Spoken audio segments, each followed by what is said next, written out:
읽어주는 동화책 춘향전. 조선 숙종 때 전라도 남원에 월매라는 기생이 살고 있었어요. 어느 날 한양에서 성참판이라는 선비가 월매를 찾아 남원에 왔죠. 여보시게, 이 마을에 월매라는 기생이 유명하다고 하던데 어디로 가면 만날 수 있겠나?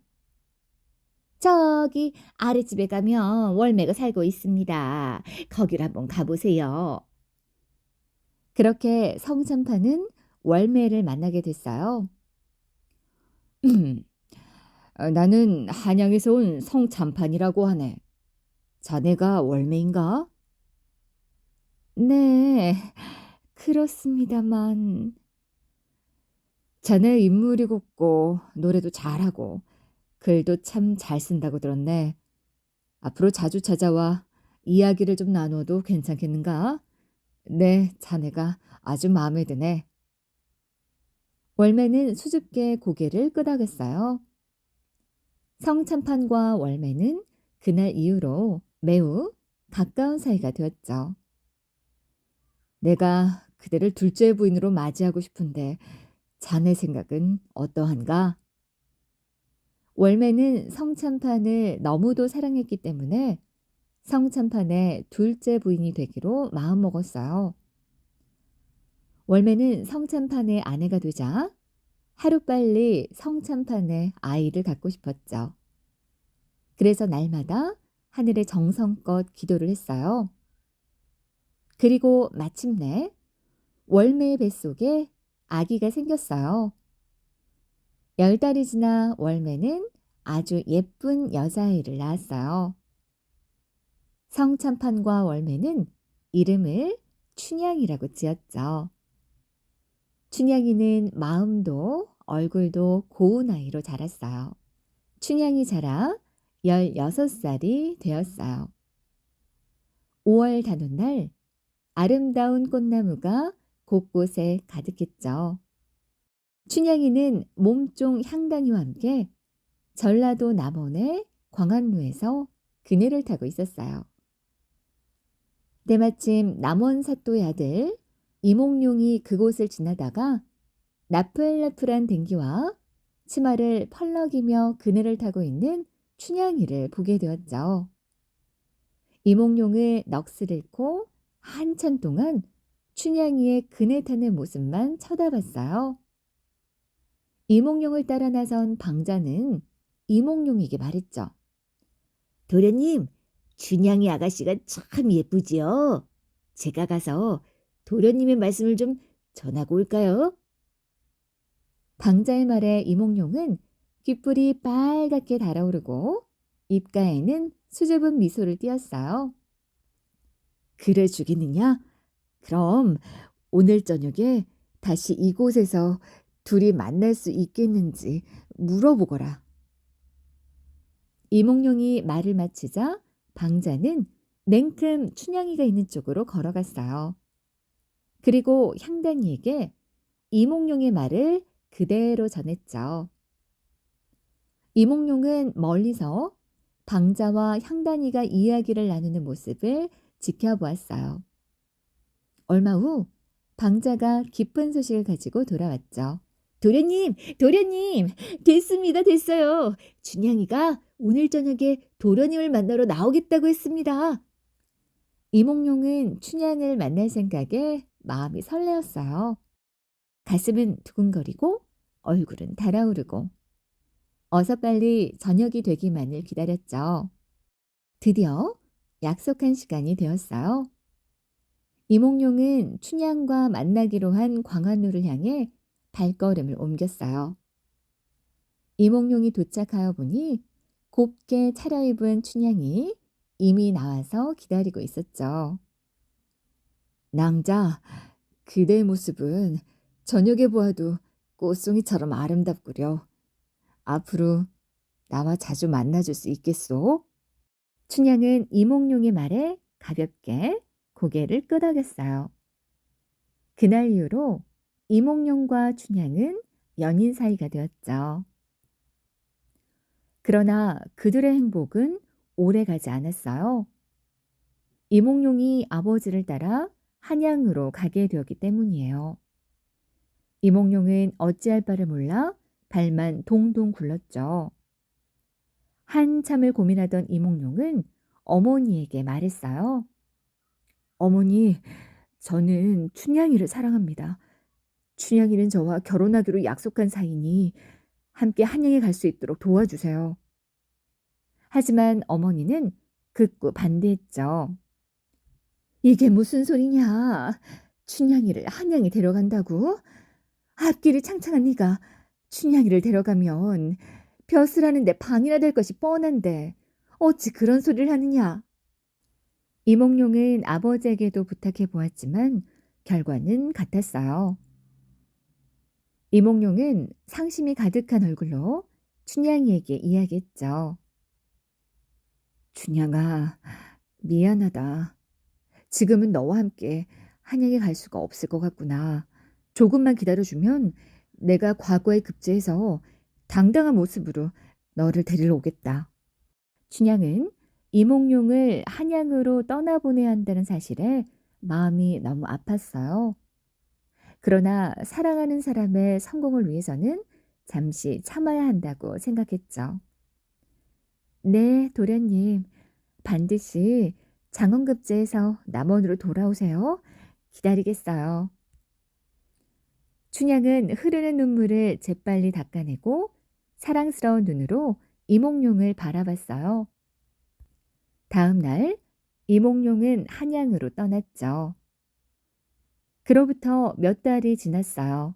춘향이가 사는 남원에는 변학도라는 새로운 사또가 부임했어요.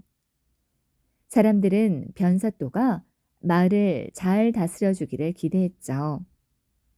그러나 마을 사람들의 기대와는 달리 변사또는 오로지 여자에만 관심을 가지고 있었어요.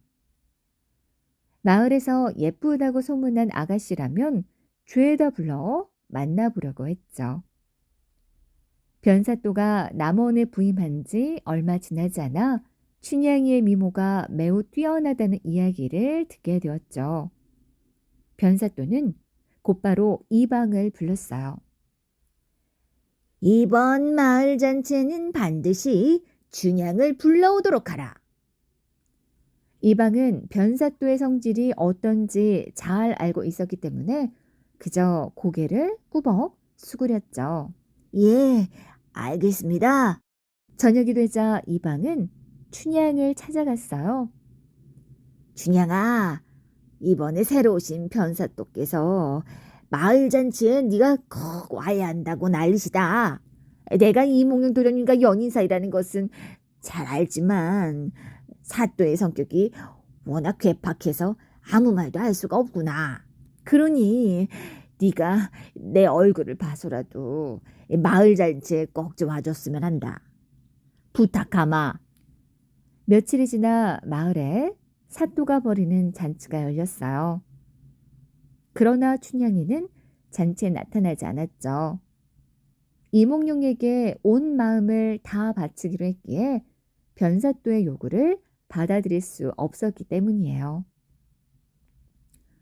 변사또는 춘향이가 나타나지 않자 화가 끓어올랐죠. 여봐라!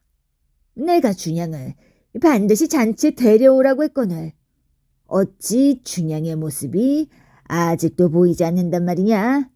당장 데리고 오너라! 이방은 급히 춘향의 집으로 달려갔어요. 춘향아, 큰일 났다. 사또 나으리께서 이 화가 단단히 나셨어. 제발 네가 마음을 먹고서 마을 잔치에 같이 가주면 좋겠구나. 아닙니다, 이방어른. 저는 이미 모든 마음을 몽룡 도련님께 드렸습니다. 그런 제가 어찌 사또가 벌인 잔치에서 사또를 기분 좋게 하기 위해 하하호호 웃을 수 있겠습니까? 이방과 춘향이 이야기를 나눈 사이 변사또는 다시 여러 명의 사람을 보내어 춘향을 끌고 오도록 했어요. 춘향은 관아의 사람들 손에 끌려가다시피 하여 변사또가 있는 곳으로 가게 되었죠. 변사또는 끌려온 춘향의 얼굴을 가만히 들여다보았어요. 듣던 대로 참 고운 얼굴이로다. 여기 내 옆에 앉아서 술을 한번 따라보거라. 그러나 춘향은 사또의 말을 고분고분하게 따르지 않았어요.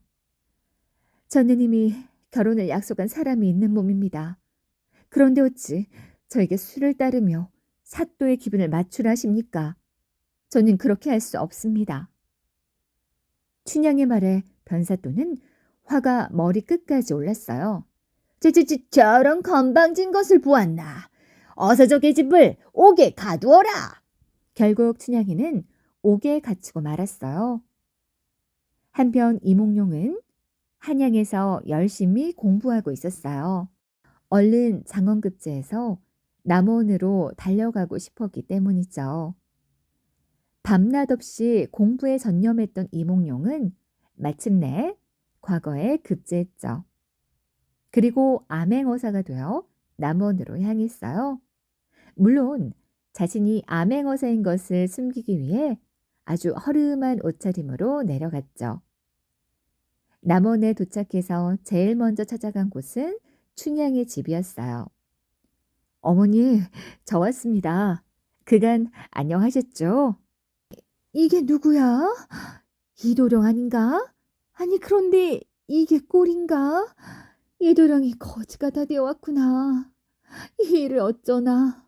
이 일을 어쩌면 좋아. 옥에 갇혀 이제나 저제나 오직 이도령만 기다리고 있는 불쌍한 우리 춘향이를 어찌할꼬. 월매는 이몽룡의 꾀지지한 모습에 그만 목 놓아 울었어요. 이몽룡은 날벼락 같은 소식에 깜짝 놀랐죠. 어머님, 그게 무슨 말씀이십니까? 춘향이가 옥에 갇혔다니요? 새로 부임한 변사또가 마을 잔치에서 춘향이에게 술 시중을 들라고 했네. 그 미련한 우리 춘향이는 자네와 결혼을 약속한 사이라며 술 시중 들기를 거부했다네. 아이 그러니 어찌 되었겠는가? 그 성질 고약한 사또가 화가 머리끝까지 나서 우리 춘향이를 옥에 가두라고 명했다네. 그래서 아직까지도 옥에서 지내고 있는 것 아닌가. 아이고, 아이고, 불쌍한 우리 춘향이. 상황을 전해들은 이몽룡은 당장 관하로 달려갔어요. 춘향이를 만난 이몽룡은 추추해진 춘향이 얼굴에 기가 막혔죠. 춘향아, 이게 어찌된 일이란 말이냐?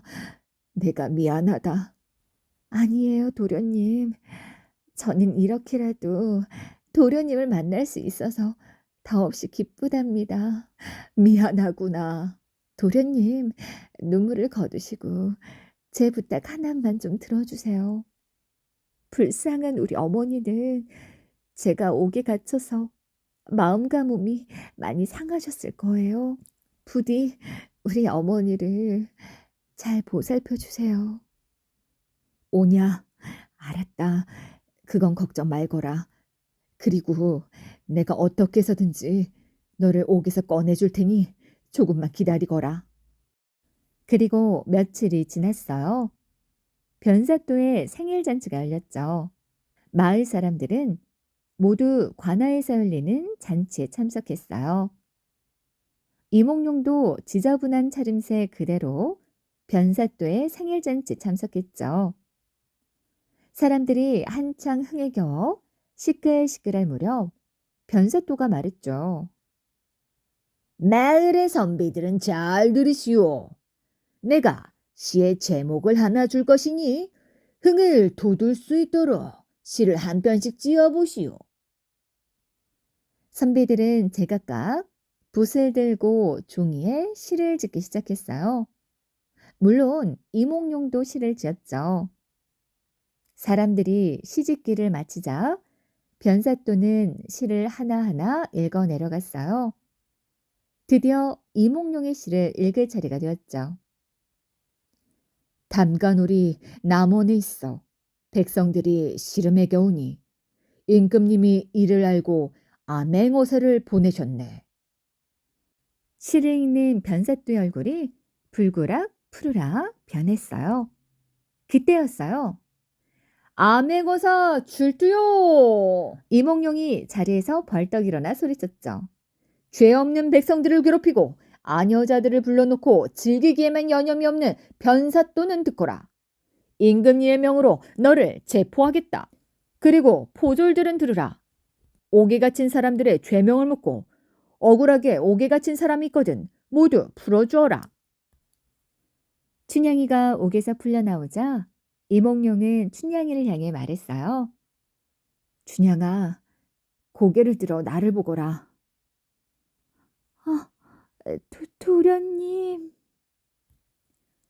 춘향이는 이몽룡이 과거에 급제해서 암행어사가 되어 돌아온 것을 알고 하염없이 기쁨의 눈물을 흘렸어요. 그 모습을 본 이몽룡은 춘향이를 꼭 안아주었죠. 그간 고생 많았다. 이제 나와 함께 결혼해서 고생 없이 평생을 보내자꾸나. 둘의 모습을 본 월매도 소리 없이 눈물을 닦았어요. 그 후 두 사람은 혼인하여 행복하게 오래오래 살았다고 합니다.